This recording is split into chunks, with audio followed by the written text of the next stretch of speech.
your neuropsychology and chemistry changes once you're in a group of people. So you have these people that are fainting, and it's not that they're not truly thinking that that's what's happening, but you're kind of being reinforced with this kind of group psychosis or placebo effect.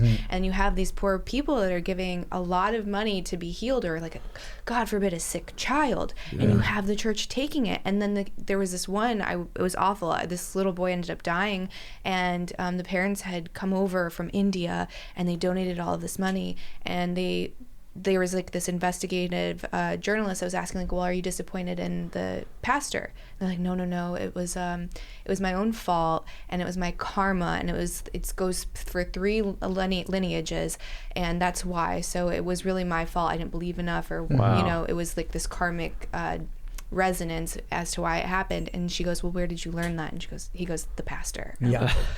At what point is it not fraud, though? So again, it's like, it's not entirely like it's a reservation where they're not accountable at all to the government. Like, does that qualify as fraud? Because you're promising something that you can't deliver. You can't deliver that. Well, that's the danger of religion, I think, organized religion. And there's a big danger to it. Like, to your point about the LDS church, and, you said put your tinfoil hat on. I don't think it's too far-fetched to put that tinfoil hat on, to be honest. If the regulations don't change, or if I've come to the conclusion there's only 2 solutions to this problem, because the nonprofit space has so much capital flushing through it, and there's so much fraud and embezzlement and abuse to the system now, that Philip Hackney, the former chief counsel of the IRS, says it's going to buckle. He's like, there's just so much abuse, and the government has no control over it. Like, there's just no way to wrangle it. And so he's like, it's going to buckle, and like when you burn something down, things grow through the ashes.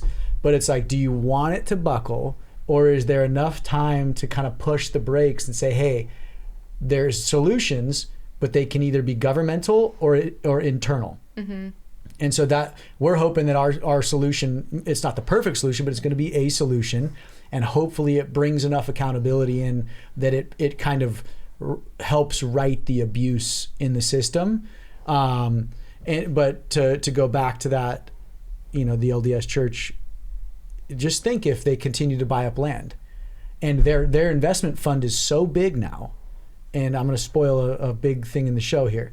Their investment fund is so big, and they make so much interest on the investment, that they would never have to take $1 in again from tithe, $1. And only part of the interest they make on their money would fund the global church. Wow. So let that sink in. They have $160 billion in cash. They make about on average between 10 and 14 billion a year in interest. The operations of their global church is 6.5-ish billion. So no LDS church, or congregant, I'm not knocking your faith. I'm saying you could never give $1 again, and your church would flourish and thrive. But they still say, give us your 10%. And so that's so backwards that I can't. So talk about abuse. It's like they've created such a machine that the machine just eats up everything. Yeah, I like that you guys are looking at technology and kind of more the private and internal accountability versus government, because I totally agree government messes most things up. It would be kind of cool to see it kind of ran like a DAO, essentially. So you had like the congregation that had full visibility of everything, and then also maybe like voting rights over where the resources are going. And we call them, a for-profit company or a publicly traded company as shareholders, but nonprofits, we like to say they have stakeholders. So the stakeholders are the donors, and those donors aren't tied into profits on the back end, but they're tied into the mission and direction of the organization. So those stakeholders have vested interest in the success of the mission. There you go. And it's like there should be voting rights. And a lot of denominations do that. And that's the sad part, is denominations are dying and hemorrhaging members, but the non-denominational space is skyrocketing. And why is that? They got good music. They're putting on performances. They have Santa Claus flying in a sleigh overhead. Their children's care is like the best in the U.S. And they have good donuts and coffee, and it's become a show. And so naturally, of course, the American consumer will go there, but it's like, at what cost? I mean, so much of it's like the production of it's astonishing. And if that's what you don't want to do, I mean, great. That music is super catchy, great, sure. like fireworks and light show, all for it. But I think if you're going to do that, you have to be honest about what you're doing. And it's a production, it's not a church. Yeah. And just pay the taxes like everyone else does. And then we'll leave you alone. Yeah. But I think it's like the blatant dishonesty about all of it that to me is the most irritating part, because I don't care how intense you want to make your show. By all means go for it, but just pay your taxes then. Yeah, the sad part the tough part is, like we said, the church is really hard to define.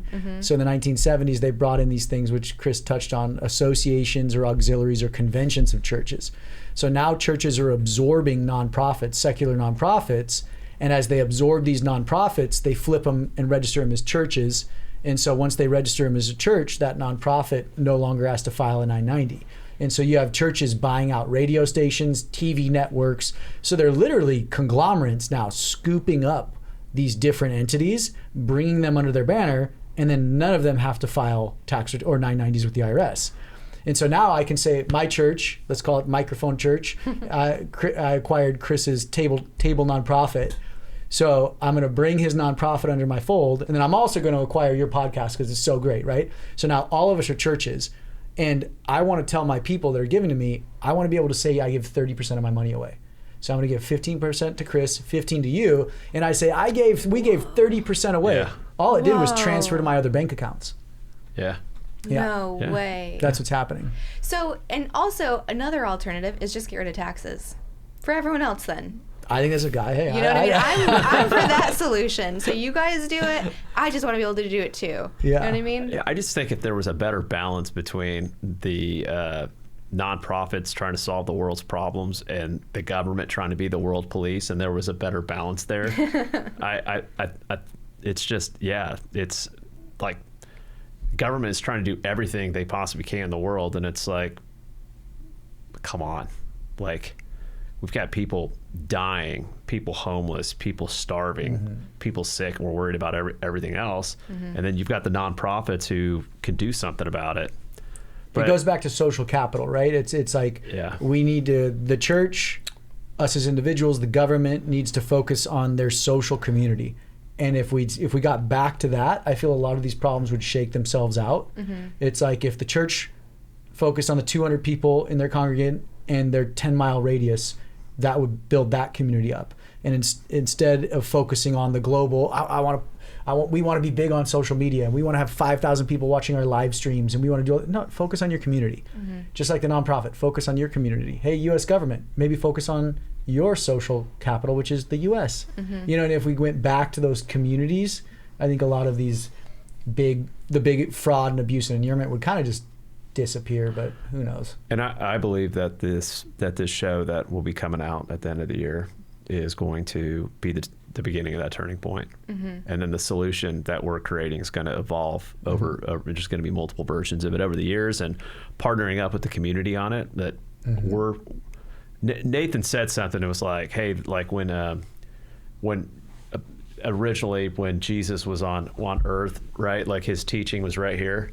And then over the time, you had Paul, and then you had everybody else, and then somehow we got like way over here, and it's to turn. Well, you use the river flowing, right? Yeah. To start to get the water to start flowing back the other way. And so I think that the education aspect of it and what we're doing is going to be the start of that, and that's exciting. Yeah, and again, we're not like. I want to encourage faith. I want to encourage your spiritual walk. I want to encourage yours, my own. Like, it's like I feel like that's where we come alive and become good community members when we realize life's bigger than ourselves. But it's like at the same time, we're going to be pointing out very specific problems, and it all goes back to the legal tax code and guidelines. And so you can't hate on us for doing that. It's like, every system needs reform. And I think that's a big note is government has to reform over and over.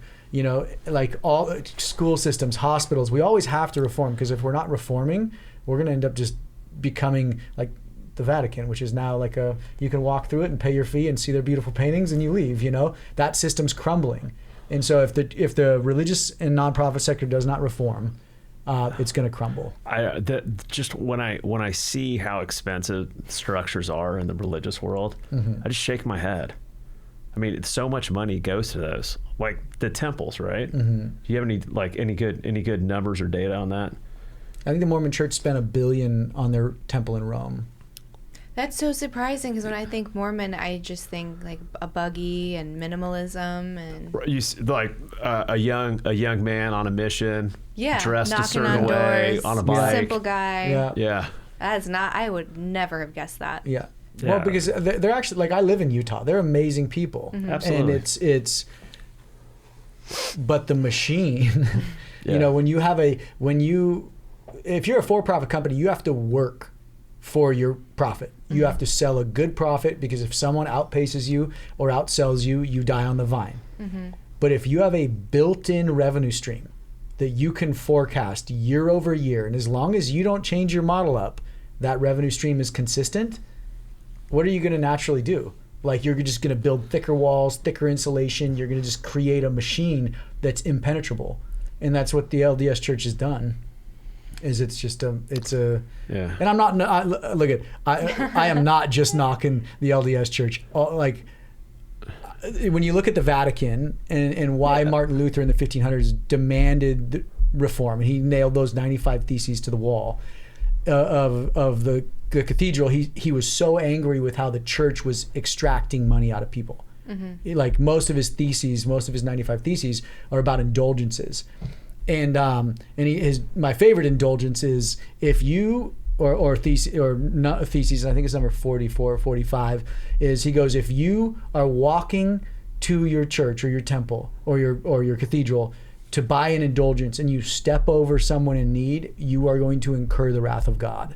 Wow. And it was so powerful, because it's like, you're like, oh man, does this map back to the Bible? Yep, it checks out. You know, and so when you look at why he was so angry, he was angry that the Pope was building the Vatican and the Basilica off the back of poor Germans' money. So there's a great line that Martin Luther says. He goes, I can see them in Rome now, drinking their fine Italian wines, laughing about all the stupid beer-drinking Germans whose money's paid for it all. That's what Martin Luther says in one of his writings. Wow. And so you map that idea over to the States, and it's like the same thing. When you drive through Texas, what are the two biggest institutions you see? Churches and hospitals. It's like, we've officially built an institution. And so I always say there was one Vatican, and we had to tear that down. You had the Protestant Reformation. Well, now we got 400,000 little mini Vaticans all over the U.S. with the same business model as the Vatican. They're just small. You know, some might have 50 people, some might have 50,000, but they're just mini Vaticans where one person or a couple people control the strings of everybody's purses and wallets. So, what's going to happen with all the farmland? I know we'll lay off that one. I really want to put a tin hat on. Do you got one? No, for sure. I had this one, this girlfriend, she has like a crypto podcast, but she has a tinfoil crown. Nice. She just puts it on when she goes like anti-establishment. I'm like, that's amazing. I need to get one of those. I didn't know what that meant when you initially said it. The tinfoil hat? Yeah. Oh yeah, it's just because like it's people that are scared that they're being watched and the radiation and all of the things. But honestly, most of the things that you say before you say, let me put my hat on, it's like the Alex Jones thing. It's like, well, how often is he right? It's usually like 86%. It's pretty good. For sure.